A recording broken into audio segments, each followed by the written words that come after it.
येणारच माझ्यासोबत? तारा, मागच्या कॉन्सर्टच्या वेळेस जगन्नाथने काय केलं होतं कळलं ना तुला?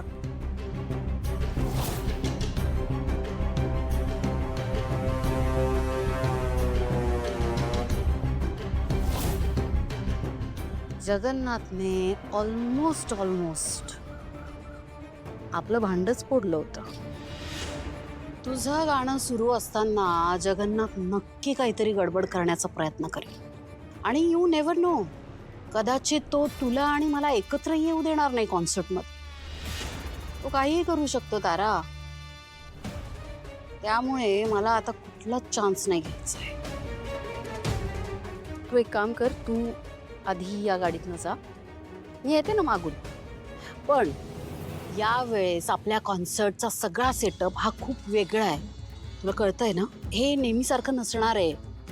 त्यामुळे तू हा विचार नाही करायचा की सावली कुठं उभी राहणार आहे, कुठून गाणार आहे, ती केव्हा येईल, काय, ते सगळं मी मॅनेज केलेलं आहे. आपली माणसं तिथं आहेत. तू बिलकुल टेन्शन घ्यायचं नाहीस. परफॉर्मन्स एकदम असा दणक्यात झाला पाहिजे. होईल ना तारा? हा कॉन्सर्ट तुझ्यासाठी सगळ्यात महत्त्वाचा आहे बेटा. तुझ्या करिअरचा नवा माइलस्टोन आहे हा कॉन्सर्ट. त्यामुळे परफॉर्मन्सवर कॉन्सन्ट्रेट कर, ठीक आहे? पण मम्मा, कशाला ना आपण स्वतःहून असं त्या जगन्नाथजींबरोबर भांडण ओढवून घ्यायचं? तारा, तुला काय वाटतं? मी त्या जगन्नाथच्या घरी काय त्याची गळाभेट घ्यायला गेले होते हां, की सदिच्छा भेट द्यायला गेले होते? मी जगन्नाथकडे गेले होते ते त्याचा अंदाज घ्यायला. मला बघायचं होतं की तू एवढा मोठा कॉन्सर्ट करते म्हटल्यानंतर त्याची काय रिॲक्शन येणार आहे. त्याने काही करण्याआधीच पुढची खेळी काय खेळू शकतो याचा अंदाज घ्यायचा होता मला. त्या दिवशी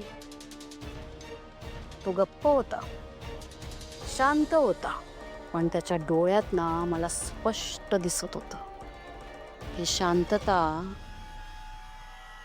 साधी सुधी शांतता नव्हती. एखादं वादळ त्या शांततेसोबत नक्कीच येणार आहे याची खात्री पटली मला त्या दिवशी.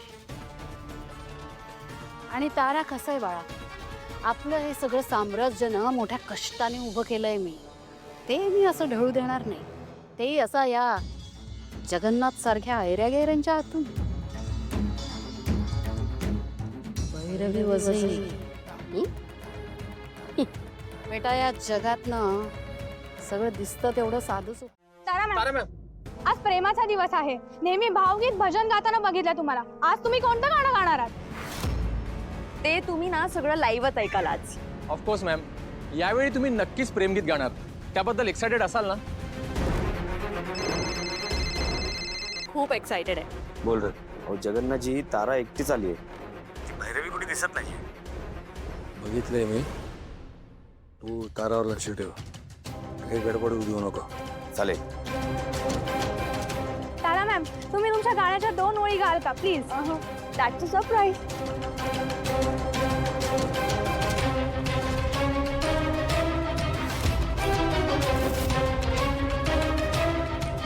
मॅम प्लीज मॅम, फक्त 2 ओळी. तुम्हाला थांबावं लागेल. Okay, that is a surprise for everyone. Please ma'am, please.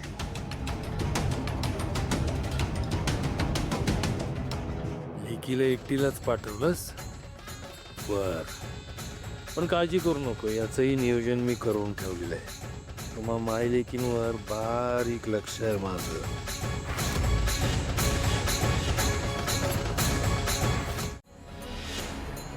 ती त्याला कळणार हे मात्र नक्की. कार्यक्रम संपेपर्यंत हिला इथंच ठेवा.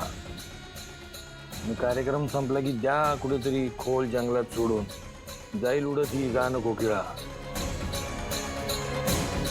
जगन्नाथ, बोला. खूप मोठी चूक करतोयस तू.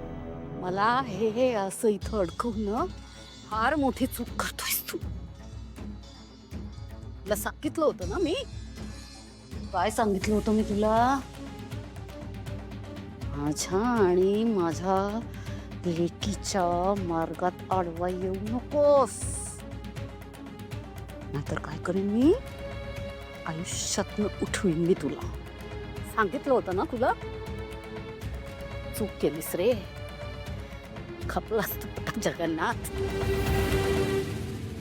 नाही सोडणार मी तुला. पण मग मला हे कळत नाहीये, का करतोयस हे सगळं? कशासाठी करतोयस?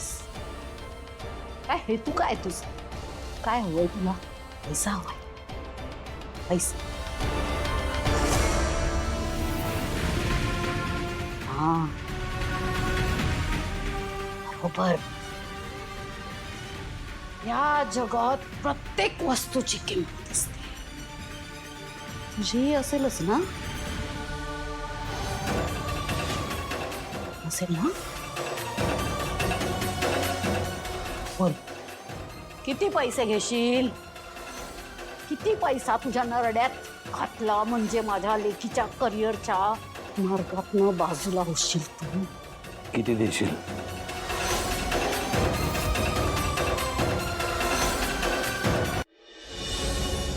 तू म्हणशील तितके, तू म्हणशील तितके.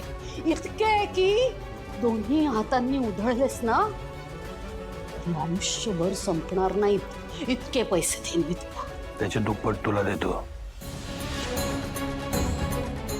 आणि एक विनंती करतो, त्या मोबदल्यात माझ्या लेकीचं सुख तिच्या पदरात टाकशील? जमेल का? भैरवी वजे सगळ्या जगातली संपत्ती माझ्या पुढ्यात आणून टाकलीस ना, तरी लेकीच्या सुखापुढे सगळे उधळून टाकेल मी.